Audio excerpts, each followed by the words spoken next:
बिस्मिल्लाहिर्रहमानिर्रहीम अस्सलाम वालेकुम। डियर स्टूडेंट्स, आज का हमारा टॉपिक है किरचॉफ्स फर्स्ट रूल। आज हमने किरचॉफ फर्स्ट रूल को स्टडी करना है। स्टूडेंट्स, अगर आपने कोई सिंपल सर्किट सॉल्व करना हो, यानी अगर आपने इक्विवेलेंस रेजिस्टेंस फाइंड करना है for series circuit, parallel circuit, तो उसके लिए हम सिंपल ओम्स लॉ को अप्लाई करते हैं, V = IR।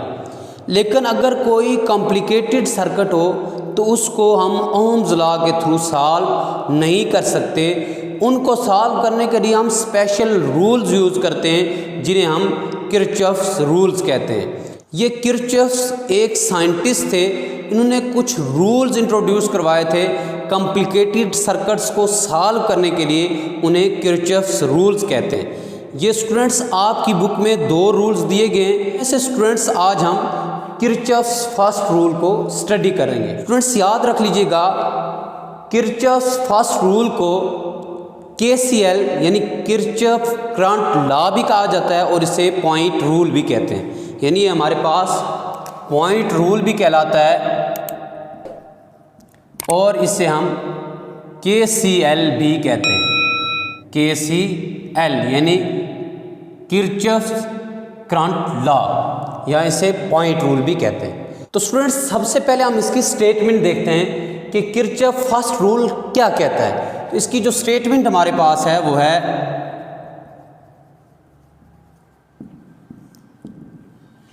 Some of current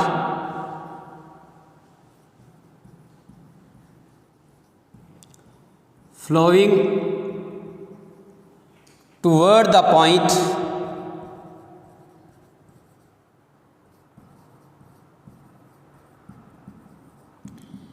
is equal to sum of current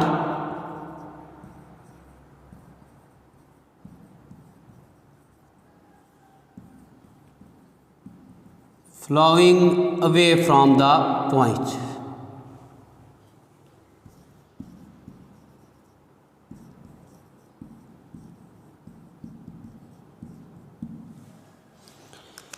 यानी जो करंट फ्लो करता है किसी पॉइंट की तरफ, उसका सम, और जो पॉइंट से अवे मूव करता है उसका सम हमेशा इक्वल होता है। यह हमारे पास किरचॉफ्स फर्स्ट रूल।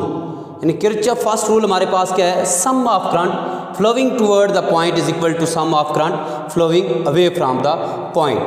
इसको समझने के लिए स्टूडेंट्स हम एक आर्बिट्रेरी पॉइंट कंसीडर कर लेते हैं। फॉर एग्जांपल, हमारे पास कोई सर्किट है, उसका हम एक आर्बिट्रेरी पॉइंट कंसीडर कर लेते हैं। ये है हमारे पास एक आर्बिट्रेरी पॉइंट, और यहाँ पे सारी वायर्स आके मीट करते हैं। यानी जितनी भी वायर्स लगी हुई हैं इस सर्किट में, और उन वायर्स के साथ हमने रेजिस्टेंस भी कनेक्ट किए हुए हैं, वो इसी पॉइंट पे आके मीट कर रही है। इस पॉइंट पे आके मीट कर रही है।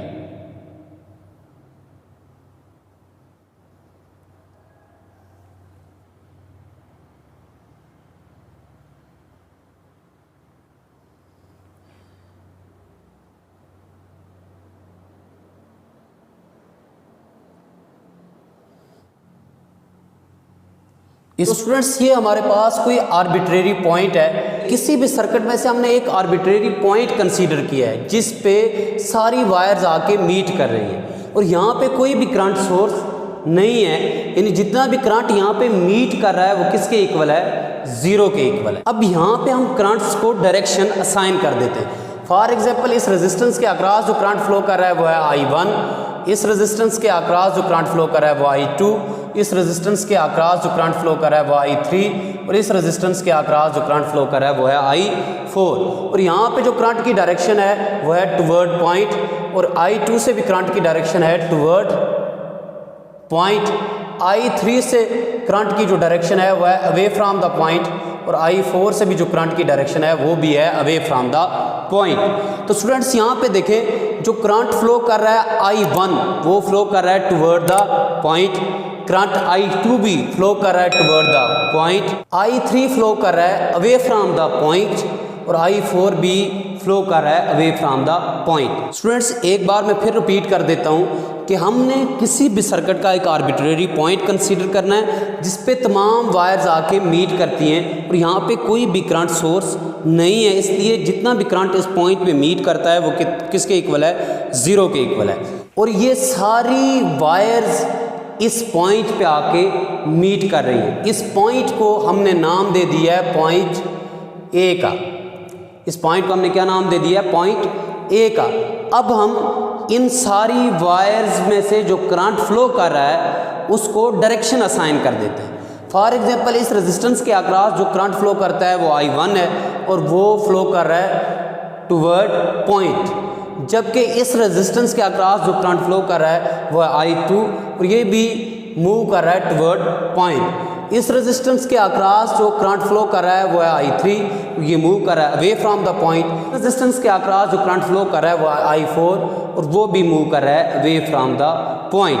अब यहाँ पे टोटल करंट किसके इक्वल आ जाएगा, टोटल करंट हमारे पास इक्वल आ जाएगा। स्टूडेंट्स याद रख लीजिएगा, यहाँ पे जो करंट मूव कर रहा है टुवर्ड द पॉइंट उसको हम पॉजिटिव लेंगे और जो करंट मूव कर रहा है अवे फ्रॉम द पॉइंट उसको हमने नेगेटिव कंसीडर करना है। यहाँ पे टोटल करंट किसके इक्वल आ जाएगा हमारे पास, I1 प्लस I2। ये I1 पॉजिटिव इसलिए लिया है, ये मूव कर रहा है टुवर्ड पॉइंट। I2 को भी पॉजिटिव इसलिए लिया है, ये मूव कर रहा है टुवर्ड पॉइंट। अब इसी तरह प्लस I3 को स्टूडेंट्स हम नेगेटिव कंसीडर करेंगे। क्यों, I3 मूव कर रहा है away from the point A, तो इसलिए यहाँ पे लिखेंगे -I3 प्लस।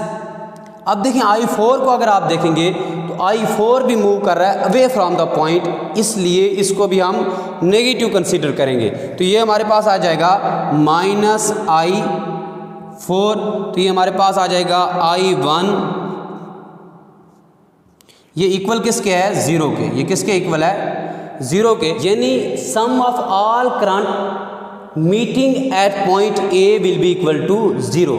ये जो तमाम करंट एक पॉइंट ए पे मीट कर रहा है किसके इक्वल है, 0 के।